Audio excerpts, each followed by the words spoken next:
शाम जिनकी नए झगड़ों में फसादों में कटी, रात बस खुदकुशी करने के इरादों में कटी, ऐसे कमबख्तों को मरने से बचा लूं तो हंसूं। भारत में रहना है तो भारत से प्यार करो, नहीं इस भारत से मुख मोड़ जाइए। जिस मुल्क के रिवाज रीति नीति हो पसंद, उस मुल्क से ही नेज नाता जोड़ जाइए। एक राजा ने मांग भरी फिर मेरा मस्तक फोड़ दिया, एक राजा ने मांग भरी फिर मेरा मस्तक फोड़ दिया। 5 साल वाला गठबंधन 10 महीने में तोड़ दिया। सुलझा विवाद श्री राम जन्मभूमि वाला, बन रहा मंदिर है जय सिया राम की। नाच नर नारी झूम धरती को चूम चूम, देवगण बोले जय जय अयोध्या धाम की। तुमने गोकुल की गोपियों से अगर क्या बात है। प्रेम का व्याकरण पढ़ा, फर्क नहीं होता है राजा और भिखारी में, दोनों की सांसें काटी हैं समय की तेज कटारी ने। भारत के नौजवानों भारती पुकारती है, भेदभाव छोड़कर साथ साथ आइए। गाँव पे लगी है फिर भारती की लाज, आज सिंहनाद कर सोए राष्ट्र को जगाइए। दोस्तों नमस्कार, मैं डॉक्टर प्रवीण शुक्ल आपको प्रणाम करता हूं। सतमौला कवियों की चौपाल में आपका हार्दिक स्वागत करता हूं। जितना जी में आए खाओ, बस खाते ही खाते जाओ। डरने की क्या बात है जब सतमौला साथ है। टेस्ट है इसका सबसे निराला, हर दिल पर जादू कर डाला। स्वाद स्वाद में जमकर खाया, सतमौला ने खूब बचाया। खाने से डरता है क्या? सतमौला।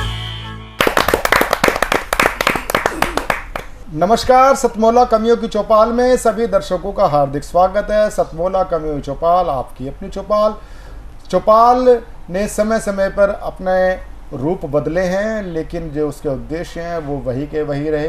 पहले चौपाल में हुक्का होता था, मुडई होते थे, खाट होते थे, खटोले होते थे, और चौपाल का एक कठोर नियम होता था, जो अगर कोई समाज विरोधी बात करे तो हुक्का पानी बंद कर दिया जाता था। लेकिन आज की डेट में यदि क्या नाम अगर किसी की बात पसंद नहीं आती है तो उसको व्हाट्सएप ग्रुप से उठा के बाहर फेंक दिया जाता है, वो भी एक चौपाल है। और कभी कभी उसको ब्लॉक कर दिया जाता है, वो भी एक हुक्का पानी बंद करने के हिसाब से होता है। लेकिन हमारी सतमौला कवियों की चौपाल में कोई हुक्का व पानी बंद नहीं होता।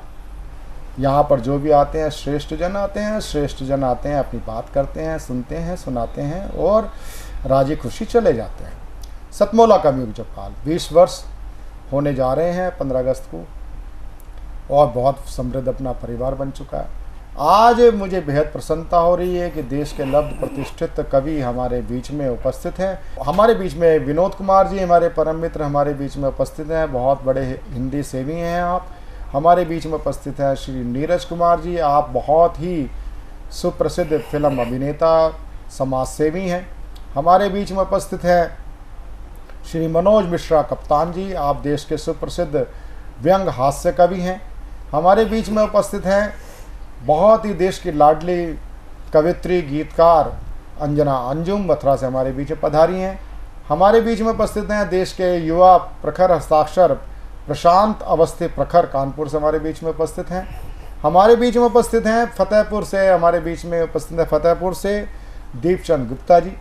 तो हम शुरुआत करते हैं श्री मनोज मिश्रा कप्तान जी। मनोज मिश्रा कप्तान जी एक ऐसे कवि हैं,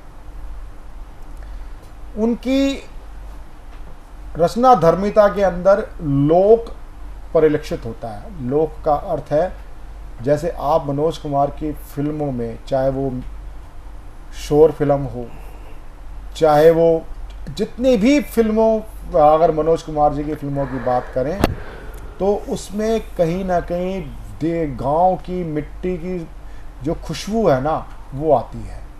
चाहे वो पूर्वा सुहानी आए हो, चाहे वो एक प्यार का नगमा हो, और इसी प्रकार से जो मैं कवि जिसको मैं आवाज़ देना चाह रहा हूँ, उसके गीतों के अंदर भी कहीं एक किसान की चित्कार नजर आएगी, कहीं उसके गीतों में अगर बात आएगी तो व्यंग की आएगी, तो फिर वो ऐसी समसामयिक रचना लेके आता है कि आपके पेट में हंसते हंसते दर्द भी पैदा कर सकता है। और कहीं अगर आपको कचोटने वाली बात आएगी तो इसके शब्दों पर, इस कवि के शब्दों पर, इसकी बोली पर, कवित की बोली पर ध्यान से आप जाएंगे तो कहीं ना कहीं आप इसकी कविता में डूब जाएंगे। मैं ऐसे कवि मनोज मिश्रा कप्तान को बहुत ही एक उम्मीद के साथ आपको पसंद। जी बहुत बहुत नमस्कार आप सभी को। और जैसा कि आदेश हुआ है, एक छंद सुने कि बलहीन बाजुओं से लड़ना पड़ा जो युद्ध। पहले के युद्ध होते थे, सूर्योदय से शुरुआत होती थी और सूर्यास्त तक समापन हो जाता था। आज युवा पीढ़ी को, विशेषकर युवा पीढ़ी को समर्पित कर रहा हूँ। युवा पीढ़ी कहीं ना कहीं भटक रही है, उसको बताना चाह रहा हूँ कि बलहीन बाजुओं से लड़ना पड़ा जो युद्ध, रणभूमि मध्य भला कैसे साझ पाओगे। और नींबुओं की शक्ति बिंबार में रही न यदि, काले काले यवनों को कैसे मांझ पाओगे। काले काले यवनों को कैसे मांझ पाओगे। कि प्रश्न है ज्वलंत आज बाजीराव के सपूत, अरे पर अस्त्र कहो कैसे गांज पाओगे। और राठी व मराठी वेद पाठी तक सभी सुने, बिना कद काठी लाठी कैसे भांज पाओगे। राठी व मराठी वेद पाठी तक सभी सुने, बिना कद काठी लाठी कैसे भांज पाओगे। इसका समाधान भी दे रहा हूं। हमारा काम सिर्फ समस्या गिनाना नहीं होता है कि छत्रसाल सा विशाल वक्ष यदि आपका, तो कितनों को मौत के उतार घाट जाओगे। और सूरमा हो सुरमा लगाने वाली अखियों को, चेतना रही तो चटनी से चाट जाओगे।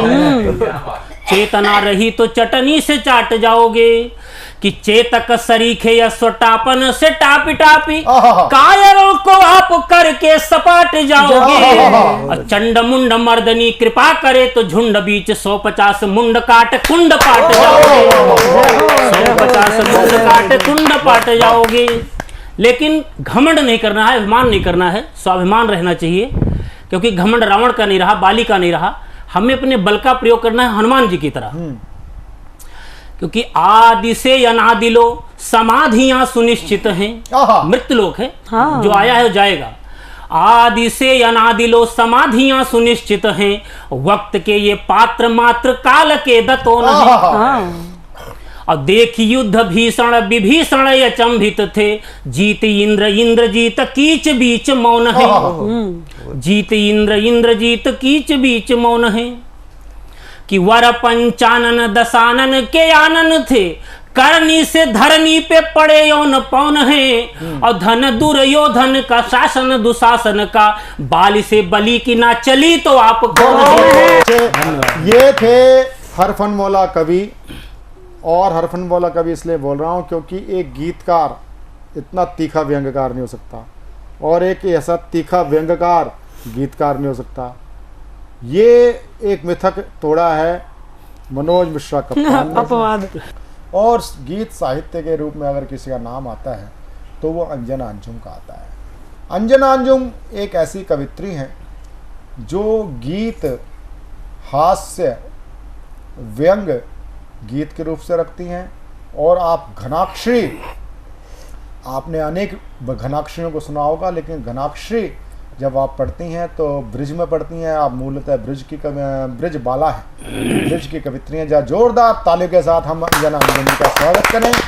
और एक मैं आपसे विशेष रचना के लिए मैं निवेदन करना चाहूँगा कि आपने एक पर्यावरण पर ब्रिज में जिस प्रकार से आपने एक कवित्व दिया, और वो बड़ा चर्चित रहा, और उसको प्रस्तुत किए हुए भी मेरे ख्याल से 2 साल से ऊपर हो चुके हैं।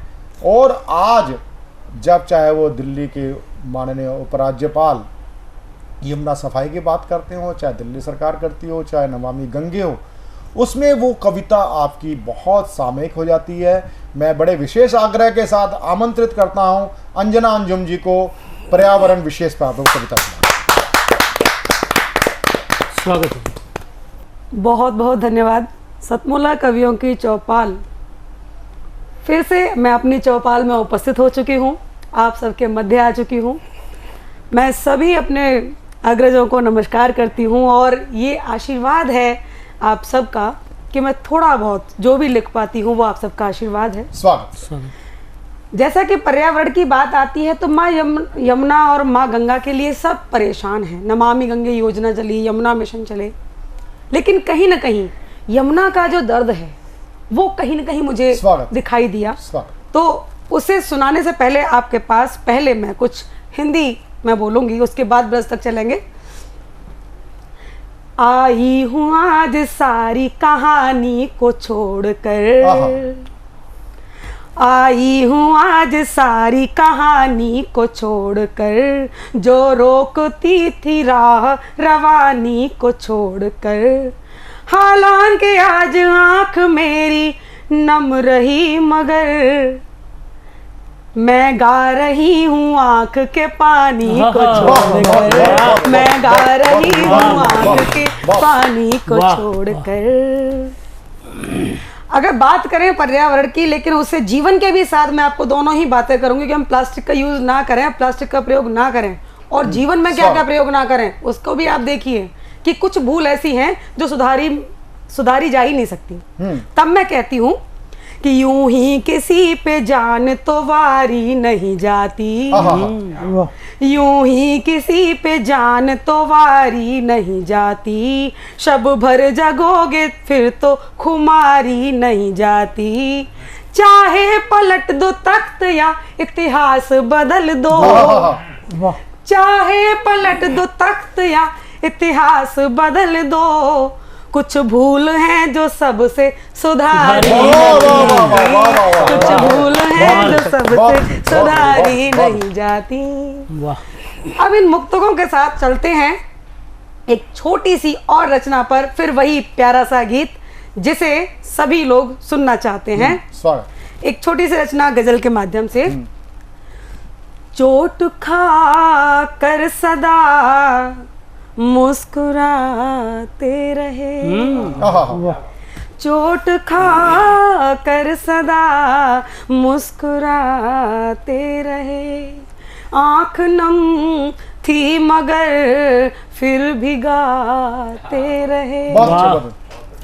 हर एक इंसान मिला था मुखौटे लिए जी, हर एक इंसान मिला था मुखौटे लिए, सबको ना दान दिल मैं बसाते रहे, सबको ना दान दिल मैं बसाते रहे। रो रही आरज़ू आबरू के लिए, रो रही आरज़ू आबरू के लिए, रो रही आरज़ू आबरू के लिए, क्या कहें खुद को कितना बचाते रहे। जानते हैं तिलस मी से अंदाज हैं, जानते हैं तिलस मी से अंदाज हैं, जानते हैं तिलस मी से अंदाज हैं, हर एक पल हर घड़ी आजमाते रहे, हर एक पल हर घड़ी आजमाते रहे। बहुत बढ़िया। अंत में कहती हूँ कि लाख तन हाई रुसवाई घेरे रही, लाख तन हाई रुसवाई घेरे रही, लाख तन हाई रुसवाई घेरे रही, चश्मे उम्मीद फिर जगमगाते रहे, चश्मे उम्मीद फिर जगमगाते रहे। ये थी अंजना अंजुम, और अंजना अंजुम को जो मैंने प्रस्तुत किया, जो मैं उनकी पोटली से कविताएं निकलवा सका, ये आप मुझे ज़रूर बताइएगा ये प्रयास कैसा रहा। और अब मैं जिनको मैं प्रस्तुत करने जा रहा हूँ वो होती हैं देश की लाडली हरियाणवी कवित्री। उनका नाम होता है शकुंतला काजल शकुन, जिनसे हमारे बीच में बहुत ही एक अच्छे हरियाणवी गीत के लिए जो जोरदार ताली के साथ उनका स्वागत। जी नमस्कार आप सभी को। मैं शकुंतला काजल शकुन हाजिर हूँ अपनी कुछ रचनाओं के साथ, सुनिएगा। स्वागत है जी, धन्यवाद। कि प्राणों से प्यारा जिसे, प्राणों से प्यारा जिसे भारत भू से प्यार, उन वाले बेलों को करूं नमन हजारों बार, उन अलबेलों को करूं नमन हजारों बार। जी शुक्रिया। कि देख तिरंगे को उठे, देख तिरंगे को उठे छलनी भले शरीर, जाबाजी में नेह को दे दुश्मन को चीर, जाबाजी में नेह को दे दुश्मन को चीर। जी शुक्रिया। कि देख तिरंगा अपना, देख तिरंगा अपना आह्लादित होगा, सात समंदर पार भी होती इसकी बात। क्या वाह वाह वाह, सात समंदर पार भी होती इसकी बात। जी शुक्रिया। और एक गीत कि हमें जरूरत है जानने की कि हम कौन है, किस माटी से हैं जी, और इस पे छोटा मेरा गीत है कि मेरे देश की संतानों जरा खुद को तो पहचानो, जिस धरती पर जन्म लिया हमने उसकी महिमा जानो, मेरे देश की संतानों जरा खुद को तो पहचानो। जलियांवाला बाग सुना था, डायर का जहाँ कहर डहा था, निहत्थों पे वार हुआ था, छलनी तनोर मने हुआ था, खून की घूंट तो पी थी शेरों ने, कायर था ना मानो, मेरे देश की संतानों जरा खुद को तो पहचानो। आखिर में वो दिन भी आया जो मकसद था मन में दबाया, एक अकेला पहुंचा सभा में, साहस पूरे सो का समाया, माथे बीच ठोक दी गोली, देखो रे डायर ढेर बनाया। वाह शत शत नमन करे सब मिलकर, गौरव का पल मानो, मेरे देश की संतानों जरा खुद को तो पहचानो। मत भूलियो उनकी शहादत, हंसते हंसते दे दी जान, वीर बांकुरे ऊधम सिंह को दिल से देना सदा सम्मान। शत शत नमन करे सब मिलकर, गौरव का पल मानो, मेरे देश की संतानों जरा खुद को तो पहचानो। बहुत बहुत धन्यवाद। जय हिंद, जय भारत। खूबसूरत, बहुत शानदार गीत आपने पढ़ा शकुंतला शकुन आपने। मैं समझता हूँ कि अब हमें एक ऐसे व्यक्तित्व के पास चलना चाहिए जिसके पास में अनुभव की पूरी पाठशाला है, और वह अनुभवी व्यक्ति आज हम सब के बीच में आ चुके हैं, और उन अनुभवी व्यक्तियों ने आपकी मन की पीड़ाओं को मन के मोती की किताब के रूप में लिख के रखा हुआ है। उन्होंने आबो हवा जो आपने प्रदर्शित की, जो आपने बताया, उसको आबो हवा में लिख कर रखा हुआ है। और ऐसे में दिखने में मनोहर लगने वाले मनोहर सिंह चौहान जी को आमंत्रित करता हूं कि वो आए और राष्ट्र के प्रति, राष्ट्र के जो समस्याओं के प्रति आपने अभिषेक जी ने जो विषय रखा है, उन विषयों को दूर करने का वो हमारा मार्गदर्शन करें। मैं आमंत्रित करता हूं जोरदार तालियों से मनोहर सिंह चौहान, मनोहर जी को एक जोरदार तालियों से। बहुत बहुत धन्यवाद आपका। मैं माँ शारदों को नमन करते हुए पहले 4 पंक्तियाँ निवेदित करता हूँ परिचय की। स्वागत है। मधुकर है हम दूरदेश के, मधुकर है हम दूरदेश के, कर गुनगुन गीतों की चले जाएंगे। मधुकर है हम दूरदेश के, कर गुनगुन गीतों की चले जाएंगे। ये महफिल सुहानी, ये महफिल सुहानी, ये मनोहर मिलन, ये महफिल सुहानी, ये मनोहर मिलन, याद ले देकर चले जाएंगे, याद ले देकर चले जाएंगे। ये रस रंग की सुहानी घड़ी, जी चाहे रहे बस यहीं पर अड़ी। ये रस रंग की सुहानी घड़ी, जी चाहे रहे बस यहीं पे अड़ी।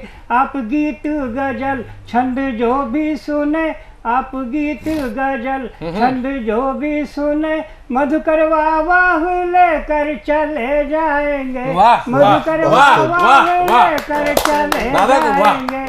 और इस कड़ी में एक ओज का गीत प्रस्तुत करता हूँ। स्वागत है। मैं मध्य प्रदेश के मालवा से संबंध हूँ और राजस्थान से हमारा निकास हुआ है राजपूतों का। दोनों को जोड़ते मैंने दुश्मन को सावधान करने की कोशिश की है। अरे मन हमारा मालवा है तन है राजस्थान, मन हमारा मालवा है तन है राजस्थान, वो देश के दुश्मन तुम रहिए सावधान।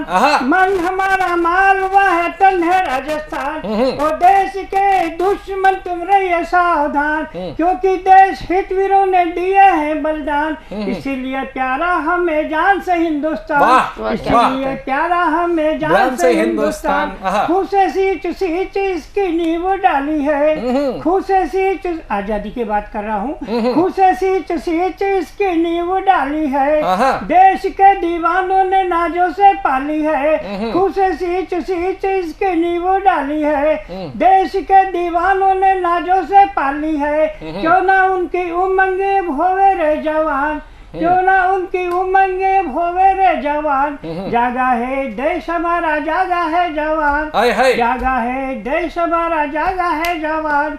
दुर्गा लक्ष्मी पद्मनी यहाँ की शान है, दुर्गा लक्ष्मी पद्मनी यहाँ की शान है, पृथ्वी प्रताप शिवाजी यहाँ की आन है, कश्मीर से कन्याकुमारी, कच्छ से कटक, कश्मीर से कन्याकुमारी, कच्छ से कटक, दसों दिशाएं गाए भारत का गुणगान, दसों दिशाएं गाए भारत का गुणगान। सूरज की पहली किरण हम ही पाते हैं, सूरज की पहली किरण हम ही पाते हैं, सब धर्मों का मर्म हम मनोहर पाते हैं, सूरज की पहली किरण हम ही पाते हैं, सब धर्मों का मर्म हम मनोहर पाते हैं। हमसे न टकराना दुश्मन भूल कर भी, हमसे न टकराना दुश्मन भूल कर भी, धूल चटा देगा तुझे भारत का जवान, धूल चटा देगा तुझे भारत का जवान, धूल चटा देगा तुझे भारत का जवान। बहुत और इसी क्रम में गीत और प्रस्तुत करता हूँ।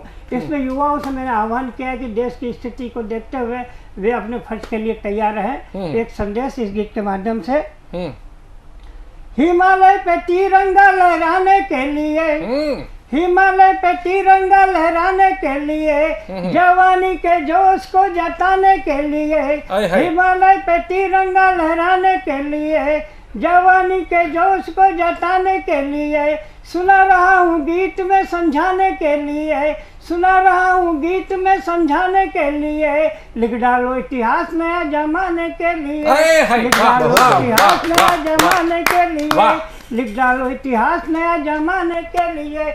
आहत है मन प्राण कितने कह नहीं सकते, आहत है मन प्राण कितने कह नहीं सकते, नित्य नए जुल्मों सितम सह नहीं सकते, धर्म भाषा जातिवाद और ना बढ़े, भाई भाई आपस में व्यर्थ न लड़े, आज के इस दर्द को सहलाने के लिए चप्पे चप्पे चर्चा है बतियाने के लिए, चप्पे चप्पे चर्चा है बतियाने के लिए, हिमालय पे तिरंगा लहराने के लिए। बहुत अच्छे, वाह वाह। शहीदों का बलिदान क्या व्यर्थ जाएगा, शहीदों का बलिदान क्या व्यर्थ जाएगा, पटेल सुभाष का सपना क्या टूट जाएगा, तूफान की लहरों पे निर्भय नाचने वालों, राणा शिवा के वंश सीना तानने वालों, तूफान की लहरों पे निर्भय नाचने वालों, राणा शिवा के वंश सीना तानने वालों, मनचाही छवि को आकार देने के लिए उठो दुश्मनों के प्राण लेने के लिए, क्या बात है, उठो वाह दुश्मनों के वाह प्राण वाह लेने के लिए।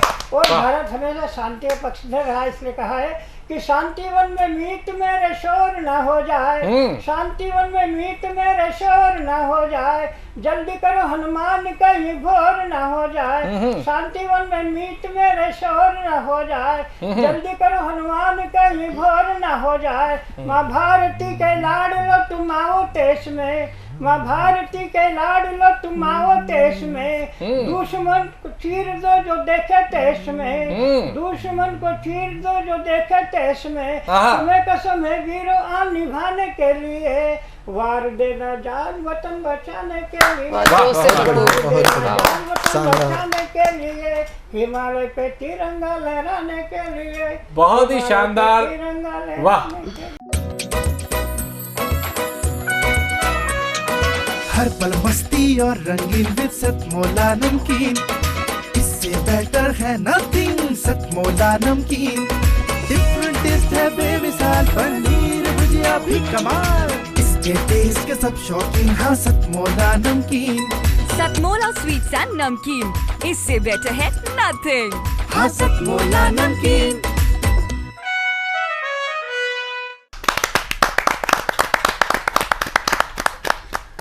अंतराल के बाद में आपका एक बार फिर से स्वागत है आपके अपने चहेते प्रोग्राम सतमोला कवियों की चौपाल में।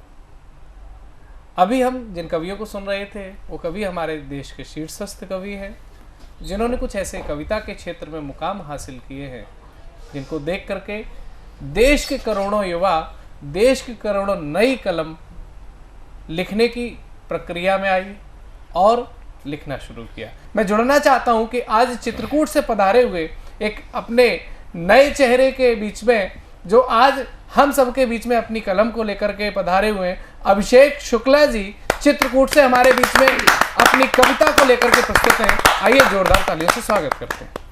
मंच का सादर अभिवादन करते हुए मैं प्रभु श्री राम से संबद्ध होकर के अपनी कुछ पंक्तियां परिचय की प्रस्तुत करता हूं, श्रवण करें।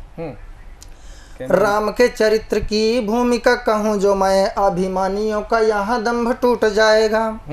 ऊपर देखो। राम के चरित्र की भूमिका कहूँ जो मैं, अभिमानियों का यहाँ दम्भ टूट जाएगा। मान सम्मान वीरता का जो बखान करूं, बहुतों की माया का प्रपंच टूट जाएगा। चलो चित्रकूट में दिखाता हूँ मैं राम को, अंतर मन में पल भरम टूट जाएगा। चलो चित्रकूट में दिखाता हूँ मैं राम को, अंतर मन में पल भरम टूट जाएगा। और राम के चरित्र को विचित्र मानते हैं जो, उनके प्रपंच का भी फंद टूट जाएगा। बहुत अच्छे, बहुत अच्छे। पावन पुनीता सरस मंदाकिनी की जल धारा देखो वहाँ राम राम बोलती। पावन पुनीता सरस मंदाकिनी की जल धारा देखो वहाँ राम राम बोलती। गुप्त गोदावरी की रम्य गुफा आज भी राम के धर्म कर्म मर्म को बखानती। भारत मिलाप का लखन प्रलाप का, सीय अनुराग का संकल्प लिए राजती। तीनों देवों को पालने में झुलाने वाली अनुसुईया आज भी राम राम बोलती। तीनों देवों को पालने में झुलाने वाली अनुसुईया आज भी राम राम बोलती। राम चित्रकूट के जन जन में रमे हैं, हर एक बाला में सीए देख लीजिए। राम चित्रकूट के जन जन में रमे हैं, हर एक बाला में सीए देख लीजिए। और भाई के लिए सर्वस्व त्याग देने वाले अनुजों में आज लखनलाल देख लीजिए। क्या बात है। केवट के प्रेम का निषाद की मिताई का कैकेयी के संवाद का अंश देख लीजिए। मेरा भी निवास चित्रकूट में सौभाग्य से है, अभिषेक शुक्ला का काव्य देख लीजिए। क्या बात। मेरा भी निवास चित्रकूट में सौभाग्य से है, अभिषेक शुक्ला का काव्य देख लीजिए। इसी क्रम में एक कालचक्र रचना प्रस्तुत है। आंसू नील नयन सरिता का बह निकला उर क्रंदन से, हृदय भी जलता विकल धरा में काल चक्र आलिंगन से। मानव न रह गया धरा में नर पिशाच जब प्रकट हुए, गला काट मानवता का मानव मानव से अलग हुए। जिंदाबाद। वाह वाह। गला काट मानवता का मानव मानव से अलग हुए। बट गए पंथ नभ मंडल के तारे भी घटकर सिमट गए, काले घन छाए विश्व पटल में रश्मि रथी भी ठिठक गए। हवा बदलती धाराएं दिग दिगंत महिमंडल में, वर्षा में होती गरल वृष्टि पीयूष के बादल छिटक गए। वर्षा में होती गरल वृष्टि पीयूष के बादल छिटक गए। जातिवाद और धर्मवाद की जंजीरों को थाम लिया, जातिवाद और धर्मवाद की जंजीरों को थाम लिया। कपड़ों के रंगों में हमने रंगों को ही बांट लिया, कपड़ों के रंगों में हमने रंगों को ही बांट लिया। वाह। बट गए सूर्य रजनी से बटे तारे भी चकनाचूर हुए, बट गए सूर्य रजनी से बटे तारे भी चकनाचूर हुए। तेरे मेरे ये नव विचार वसुधा के लिए नासूर हुए। बहुत अच्छे। तेरे मेरे ये नव विचार वसुधा के लिए नासूर हुए। फूलों ने हंसना छोड़ दिया, चिड़िया ना जाने कहाँ गई। ममता के आंसू सूख गए, निर्झरणी प्यासी किधर गई। गीत नहीं गाता हूँ मैं, आंसू लिखता मानवता के। गीत नहीं गाता हूँ मैं, आंसू लिखता मानवता के। जो सत्ता के मद से मत वाले लोगों के डर से दुबक गई। क्या जो सत्ता के मद से मत वाले लोगों के डर से दुबक गई। मानवता को गाकर अब भी मैं रीति पुरातन गढ़ता हूँ। मानवता को गाकर अब भी रीति पुरातन गढ़ता हूँ। भूख से आकुल निराश्रितों की पीड़ा को ही कहता हूँ। काली अंधियारी रातों को मैं दिए से रोशन करता हूँ।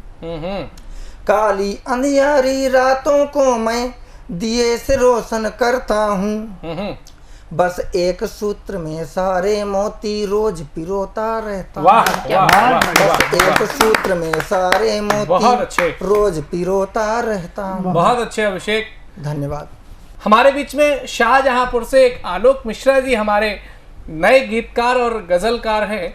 उन्होंने भी आज हम सबके बीच में आकर के अपनी प्रस्तुति देने का विचार किया, तो आज वो हमारे बीच में आ चुके हैं। मैं चाहता हूं उनको जोरदार तालियों से आमंत्रित करें। नमस्कार, मैं इस पावन मंच को नमन करता हूं और शाहजहांपुर जो शहीदों की धरा है, पंडित राम प्रसाद बिस्मिल ठाकुर रोशन सिंह और अशफाकुल्ला खां की धरती, क्या बात, वहाँ मेरा जन्म हुआ, ये मेरा सौभाग्य है। बहुत अच्छे। और उसका प्रतिनिधित्व करने के लिए मैं यहाँ आज बैठा हूँ। तो सबसे पहले कुछ पंक्तियां मैं अपनी धरती को समर्पित करता हूँ। स्वागत है। जुड़िएगा कि जिन चिरागों की बदौलत आज तक रोशन दिशाएं, जिन चिरागों की बदौलत आज तक रोशन दिशाएं, बुझ गए जो शान से माँ भारती की ले बलाएं। वाह। धन्य वह बचपन की जिसने शौर्य के पौधे उगाए। धन्य वह बचपन की जिसने शौर्य के पौधे उगाए। चूम कर फंदा जिन्होंने राष्ट्र हित के गीत गाए, बहुत अच्छे। राह पर कुर्बानियों की हम नए दीपक जला दे, जो सपूतों ने गढ़े उन रास्तों को फिर सजा दे। जो सपूतों ने गढ़े उन रास्तों को फिर सजा दे। बहुत अच्छी। और कुछ पंक्तियां देता हूं, जुड़िएगा। स्वागत है। ध्यान में रखें हमेशा इन उजालों की कहानी, ध्यान में रखें हमेशा इन उजालों की कहानी, ध्यान में रखें हमेशा इन उजालों की कहानी, हो गई कुर्बान रज पर धन्य थी वह नौजवानी, जो गुलामी के अंधेरे को धरा पर सह न पाए, स्वयं को हुतकर जिन्होंने भूमि पर सूरज उगाए, अश्रु जल का अर्घ हम उन भूमि पुत्रों को चढ़ा दे, जो सपूतों ने गढ़े उन रास्तों को फिर सजा दे। जो सपूतों ने गढ़े उन रास्तों को फिर सजा दे। तो मैं एक गीत रचना के साथ आपको जोड़ूंगा, और ये गीत रचना, इसकी भूमिका कुछ ऐसे बनी है कि हर एक युवती का प्रश्न होता है युवक से कि आप मुझसे कितना प्यार करते हैं, ये बात, या कब तक प्यार करते रहेंगे। ये और कुछ ऐसी ही यादों में हमारे दादा ने एक गजल सुनाई हमें, तो इनको अपनी पत्नी जी की याद आई। मैं इनको एक गीत देता हूँ। दो जुड़िएगा कि यौवन का सूर्य ढलेगा जब, हारेंगे पंख उड़ानों से, जब हाथ तुम्हारे कांपेंगे, चूकेंगे तीर निशानों से। क्या लिखा है, वाह। यौवन का सूर्य ढलेगा जब, हारेंगे पंख उड़ानों से, जब हाथ तुम्हारे कांपेंगे, चूकेंगे तीर निशानों से, जब तन्हाई का अंधियारा पसरेगा मन के आंगन में, जब टूटेंगी उम्मीदें सब, जब आग लगेगी सावन में, क्या रातें लंबी हो जाएंगी, दिन ना काफी रह जाएंगे, हम सिर्फ तुम्हारे हो फिर भी तुम में बाकी रह जाएंगे। बहुत अच्छे, प्रेम का जो रूप प्रदर्शित किया, हो बहुत अच्छे, फिर भी रोमांचित, तुम में बाकी रह जाएंगे। और अगले बंद में क्या वायदा है, जुड़िएगा। आंखों से बहते काजल से जब उजले पृष्ठ स्याह होंगे, होगा विक्षोभ धार जीवन, नित नव दुख के प्रवाह होंगे। आंखों के बहते काजल से जब उजले पृष्ठ स्याह होंगे, होगा विक्षोभ धार जीवन, नित नव दुख के प्रवाह होंगे। मन बंजारा जब भटकेगा और कोई ठिकाना ना होगा, हिलती गर्दन के टिकने को जब कोई साना ना होगा, जो कदम अभी तक उठे सभी बस गुस्ताखी रह जाएंगे, हम सिर्फ तुम्हारे हो फिर भी तुम में बाकी रह जाएंगे, हम सिर्फ तुम्हारे हो फिर भी तुम में बाकी रह जाएंगे। अंतिम बंद देता हूँ, स्वागत है।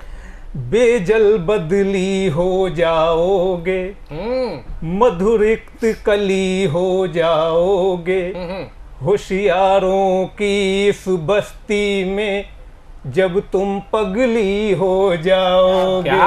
बुढ़ापे में लोग पागल कहने लगते हैं। बेजल बदली हो जाओगे, मधुरिक्त कली हो जाओगे, होशियारों की इस बस्ती में जब तुम पगली हो जाओगे, कुसुमित कदमों की राहों में जब तीक्ष्ण फूल उग जाएंगे, जब क्रुद्ध प्रश्न इस दुनिया के तुम पर उंगलियां उठाएंगे, जब आत्मग्लानि के द्वंद तुम्हारी बैसाखी रह जाएंगे, हम सिर्फ तुम्हारे हो फिर भी तुम में बाकी रह जाएंगे, हम सिर्फ तुम्हारे हो फिर भी तुम में बाकी रह जाएं।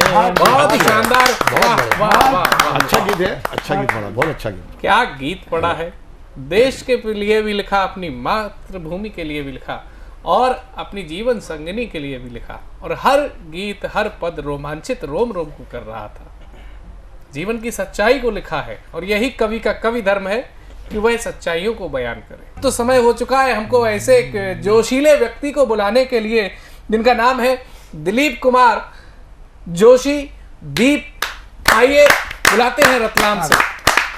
धन्यवाद। एक गजल प्रस्तुत कर रहा हूँ। हाँ, अदा। सबसे पहले एक शेर मैं आपको अर्ज कर रहा हूँ। स्वागत। और इसकी विशेषता क्या है? Love of difference, sex and love. प्यार और वासना में क्या अंतर होता है? जी, स्वागत। कि तन से तुम्हारे गुथ के मैंने, तन से तुम्हारे गुथ के मैंने आत्मा से बात की, तन से तुम्हारे गुथ के मैंने आत्मा से बात की, और तुम समझ रही थी शायद वो हवस की रात थी। अब मैं अपनी गजल पढ़ रहा हूँ। स्वागत है।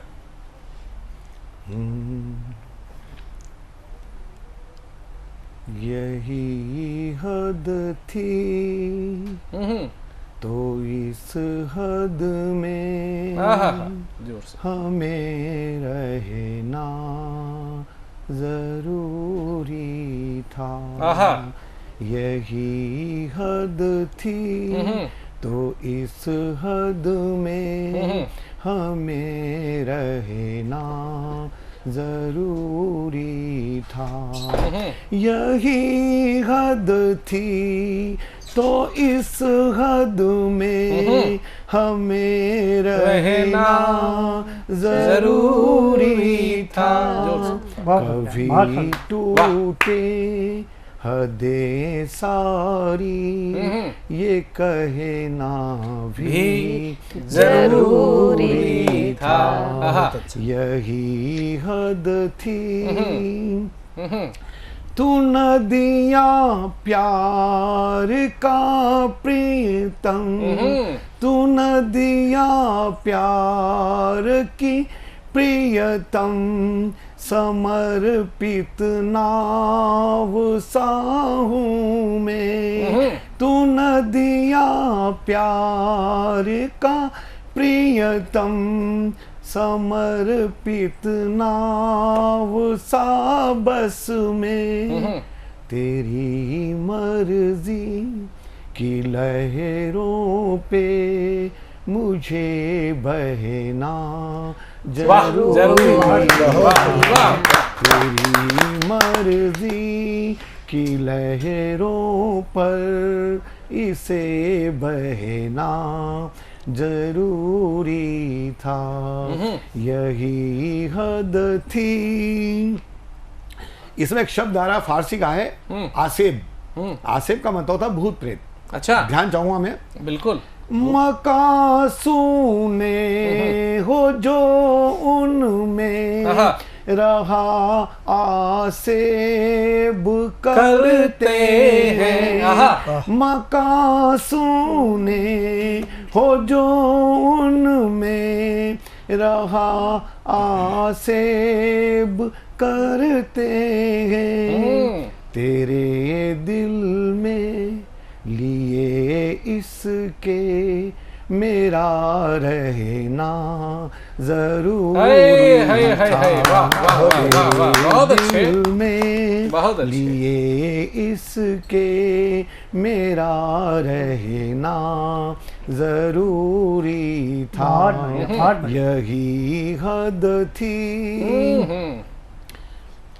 मेरी चाहत की स्वामिनी तुम, जो मैं करता तो क्या करता। मेरी चाहत की स्वामिनी तुम, जो मैं करता भी तो क्या करता। तू दिन को रात कहे मुझको वही कहना जरूरी था। वाह, बहुत अच्छे। कोरा अच्छा संदेश दे रहे हो। कहे मुझको वही कहना जरूरी था। यही हद थी हीरे मोती जवाहरातों से सजाया तुमने तन अपना। हीरे मोती जवाहरातों से सजाया तुमने तन अपना। तेरे मन को सजे मुझ सा वो गहना भी जरूरी था। तेरे मन को सजे मुझ सा वो गहना भी जरूरी था। यही हद थी। जान चाहूंगा साहब।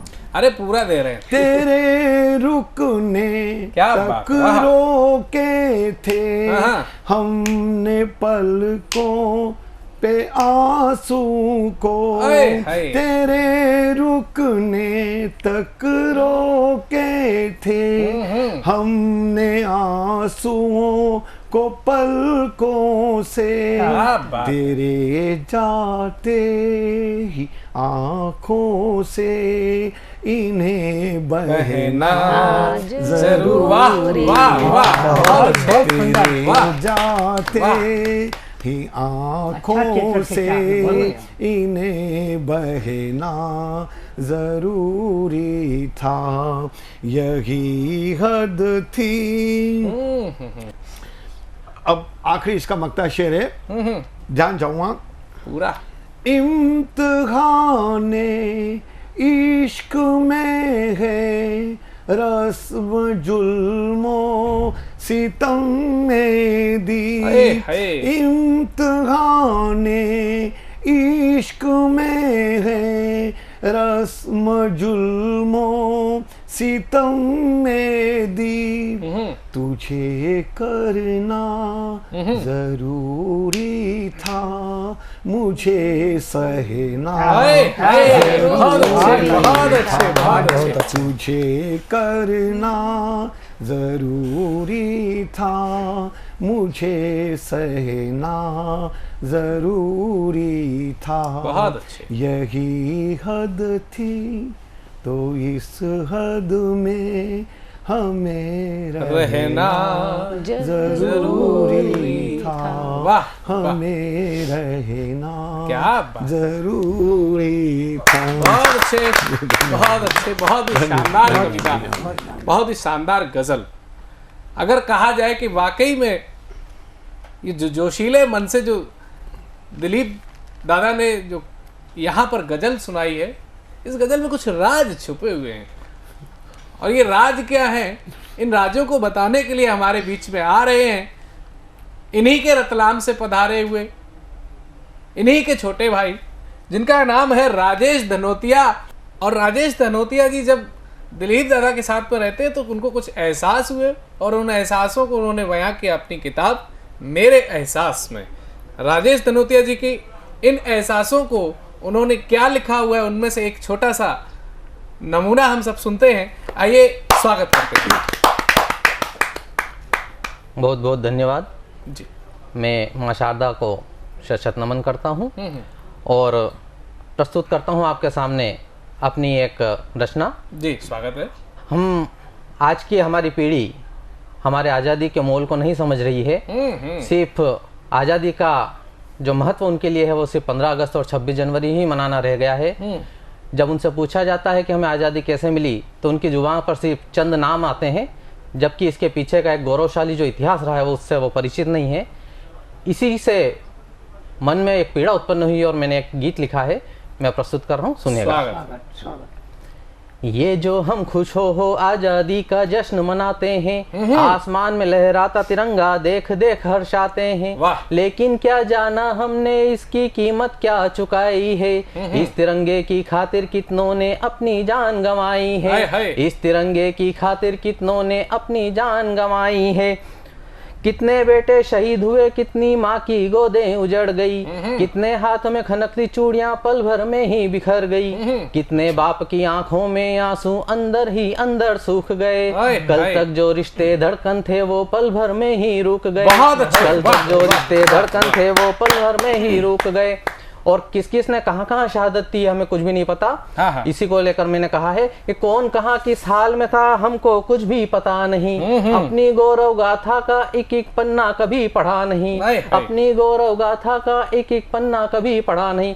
हम सब दंभ में जीते हैं, आजादी का जश्न मनाते हैं, हम सब दंभ में जीते हैं, आजादी का जश्न मनाते हैं। कंगूरों की करते प्रशंसा लेकिन नींव को भूल जाते हैं, कंगूरों की करते प्रशंसा लेकिन नींव को भूल जाते हैं। कितने वीरों ने खाई गोली, कितने झूले फांसी के फंदों से, जाने कितने वीर हमारे खेत गए जय चंदों से। छोड़ दिया अपना सब कुछ देश की खातिर लेकिन किया गिला नहीं, छोड़ दिया अपना सब कुछ देश की खातिर लेकिन किया गिला नहीं। पूरा मिलना था मान उनको लेकिन हिस्सा भी मिला नहीं, पूरा मिलना था मान उनको लेकिन हिस्सा भी मिला नहीं। हमें क्या करना चाहिए उनकी शहादत को, ताकि हमारे आने वाली पीढ़ी भी उससे परिचित हो सके? बिल्कुल बताइए। कि जश्नों की इस चकाचौंध में हम भूल ना जाए वीर शहादत को, जश्नों की इस चकाचौंध में हम भूल ना जाए वीर शहादत को। वीरों की इस गुणगाथा से हम जोड़ दें अपनी इबादत को, यानी हम जो रोज भगवान की प्रार्थना करते हैं उसमें हमारे शहीदों का भी जिक्र हो, हम आने वाली पीढ़ी को उनके भी किस्से सुनाएं। वीरों की इस गुणगाथा से जोड़ दें हम अपनी इबादत को। भूल गए हम जो उनको तो इतिहास नहीं दोहराएगा, भूल गए जो हम उनको तो इतिहास नहीं दोहराएगा। फिर कभी आजादी दिलाने कोई वीर सपूत न आएगा, फिर कभी आजादी दिलाने कोई वीर सपूत न आएगा। मैं इसी क्रम में अपना एक भक्ति गीत प्रस्तुत करना चाह रहा हूँ कि हम भगवान को ढूंढने के लिए मंदिर मंदिर जाते हैं, तीर्थ स्थानों पे जाते हैं, लेकिन हमारा मन जब तक पवित्र नहीं होता हमें भगवान नहीं मिल पाते हैं। तो मैं अपना एक भक्ति गीत प्रस्तुत कर रहा हूँ, सुनिएगा। जी स्वागत है। चप्पा चप्पा दर्रा दर्रा ढूंढ लिया हर धाम, बताओ कहाँ मिलेंगे राम, बताओ कहाँ मिलेंगे राम। मैंने राम को कहाँ कहाँ खोजा है वो मैं बता रहा हूँ। अवध का घट घट खोजा सरयू तट, अवध का घट घट खोजा सरयू तट, सुबह से हो गई शाम, बताओ कहाँ मिलेंगे राम, बताओ कहाँ मिलेंगे राम। घर के बाहर घर के अंदर खोजा मैंने हर एक मंदिर, घर के बाहर घर के अंदर खोजा मैंने हर एक मंदिर। ढूंढा आठों याम, बताओ कहाँ मिलेंगे राम, बताओ कहाँ मिलेंगे राम। ढूंढ ली केवट की नैया, पूछ लिया शबरी मैया, मिला नहीं वीराम, बताओ कहाँ मिलेंगे राम, बताओ कहाँ मिलेंगे राम। जंगल जंगल नदिया नदिया, राजमहल से गांव की गलियां, मुझे नहीं विश्राम, बताओ कहाँ मिलेंगे राम, बताओ कहाँ मिलेंगे राम। और अंत में मुझे राम कहाँ मिले? खोज लिया मैंने कण कण में, राम मिले मुझे मेरे मन में। खोज लिया मैंने कण कण में, राम मिले मुझे मेरे मन में। मेरे हो गए चारों धाम, मुझको मिल गए मेरे राम, मुझको मिल गए मेरे राम, मुझको मिल गए मेरे राम। बहुत बहुत धन्यवाद। राजेश भाई, आपने जो कविता प्रस्तुत की है, ये कविता दर्शा रही है कि भक्ति की शक्ति होती है, चाहे वो देश के प्रति भक्ति हो, चाहे वो ईश के प्रति भक्ति हो। और जब हम भक्ति के भाव से जब कुछ खोजते हैं तो वो हमको अपने अंदर ही मिलता है, चाहे वह देश के लिए कर्तव्य हो, चाहे प्रभु के लिए प्रभु के दर्शन हो। आज देश के इन युवा कवियों को, नव कवियों को सुनने के बाद में अभी समय होता है वीडियो सेगमेंट का, और इस वीडियो सेगमेंट में हमारे बीच में देश की लब्ध प्रतिष्ठित साहित्यकारा डॉक्टर रानू राही जी हैं। वो अपना वीडियो लेकर के हम सबके बीच में आ चुके हैं। आइए स्वागत करते हैं उनका। नमस्कार, मैं डॉक्टर रानू राही जबलपुर मध्य प्रदेश से आप सभी से मुखातिब हो रही हूँ। एक गज़ल आप सभी की नज़र कर रही हूँ, सुनिएगा। गज़ल का मतलब पेश खिदमत है। आप सभी का तवज्जो चाहूँगी कि रफ्ता रफ्ता बदल रही हूँ मैं, रफ्ता रफ्ता बदल रही हूँ मैं, उसके सांचे में ढल रही हूँ मैं, उसके सांचे में ढल रही हूँ मैं किसी दिन नदीना बन जाऊँ, मैं किसी दिन नदीना बन जाऊँ, बर्फ जैसे पिघल रही हूँ मैं, बर्फ जैसे पिघल रही हूँ मैं।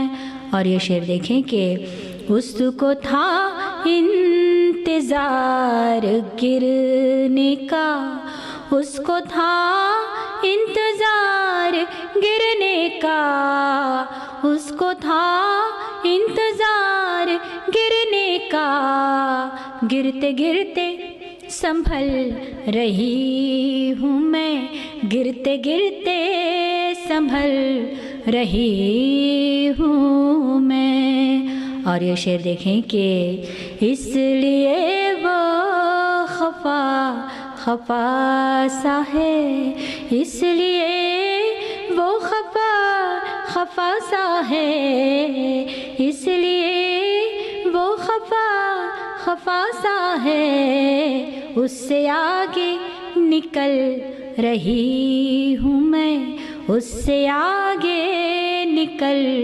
रही हूँ मैं। और यहीं से गज़ल का मक्ता पेश कर रही हूँ, सुनिएगा कि इश्क के इम्तिहान में रूही, इश्क के इम्तिहान में रूही, इश्क के इम्तिहान में रूही, ज़हर को भी निगल रही हूँ मैं, ज़हर को भी निगल रही हूँ मैं। नमस्कार। वाह वाह वाह रानू जी, क्या गज़ल आपने वीडियो सेगमेंट में भेजी है। वाकई लगा कि हाँ, हम एक ऐसे माहौल में बैठे हैं जो माहौल रोम रोम को रोमांचित कर रहा है। आज साथियों, समय इजाज़त नहीं दे रहा है, मन तो नहीं हो रहा है लेकिन समय इजाज़त नहीं दे रहा है, तो अब हमें चलना पड़ेगा। और चलने से पहले आपसे एक वादा जरूर करके जाएंगे कि अगले एपिसोड में हम फिर से आएंगे नए कवियों की नई श्रृंखला को लेकर के, जिसमें देश के लब्ध प्रतिष्ठित साहित्यकारों के साथ साथ में नव कवियों को अवसर दिया गया। और सतमोला कवियों का चौपाल, अगर आपके अंदर कहीं कोई कवि हृदय निवास करता है, आपकी रचना भी, आप चाहते हैं कि हमारी रचना को देश की और दुनिया की रचना बनने का अवसर मिले, मुझे एक नई पहचान मिले, तो ये सतमोला कवियों की चौपाल निरंतर 20 वर्षों से ऐसे कवियों को मंच देने का काम कर रहा है। और हम स्वागत करते हैं आपका। आपको बस एक काम करना है कि टीवी स्क्रीन पर दिए हुए नंबर 9711182183, मैं हिंदी में भी आपको दोहरा देता हूँ, 9711182183 पर आपको कॉल करना है और आपको बताना है कि आपके अंदर जो कवि हृदय छिपा हुआ है वो रचनाएं प्रस्तुत करना चाहता है। साथियों, आज को आपको निश्चित ही मनमोहक और मनोहर लगा होगा। मैं आपका व्हाट्सएप पर भी इसी नंबर पर आप सूचित कर सकते हैं आज के एपिसोड के विषय में। आगे के एक नए एपिसोड के नई ऊर्जा के साथ में आने के वादे के साथ में आज आपसे विदा लेते हैं। जय हिंद। जय हिंद। जय हिंद।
बीच में उपस्थित हैं देश के सुप्रसिद्ध हिंदी विद्वान श्री विनोद कुमार जी, जो कि संयोग ही नहीं वे सुखद मेरे साथ स्थिति है कि मेरे परम मित्र भी हैं।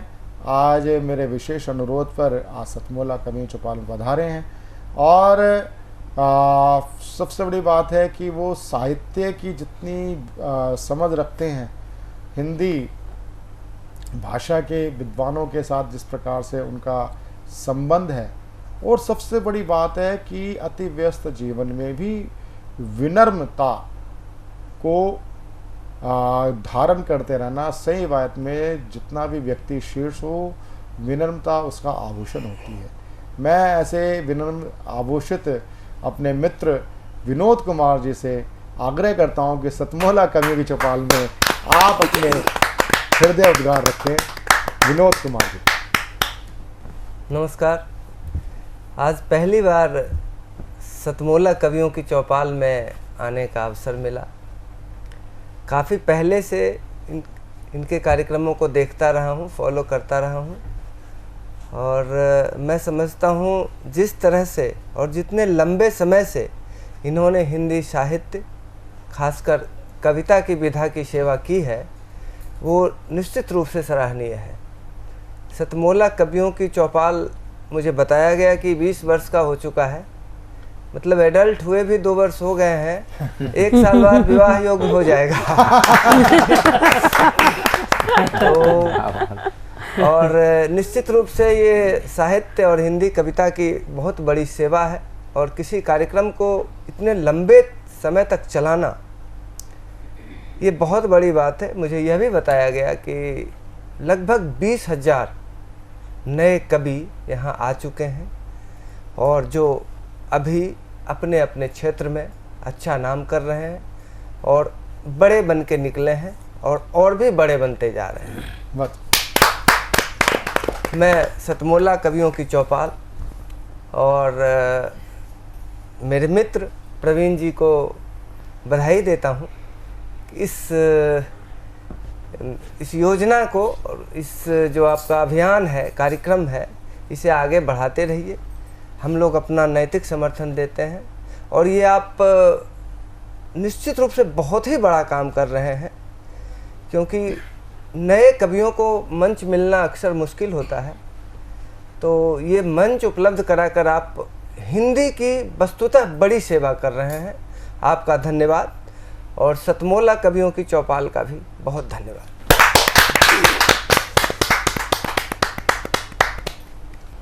सतमोला कवियों की चौपाल का हमारा परम सौभाग्य है कि सतमोला कवियों की चौपाल एक ऐसा मंच है, प्लेटफॉर्म है, जो विश्व को श्रेष्ठतम कवियों तक पहुंचाने का काम करता है और कवियों को अधिक से अधिक देश विदेश में पहुंचाने का काम करता है।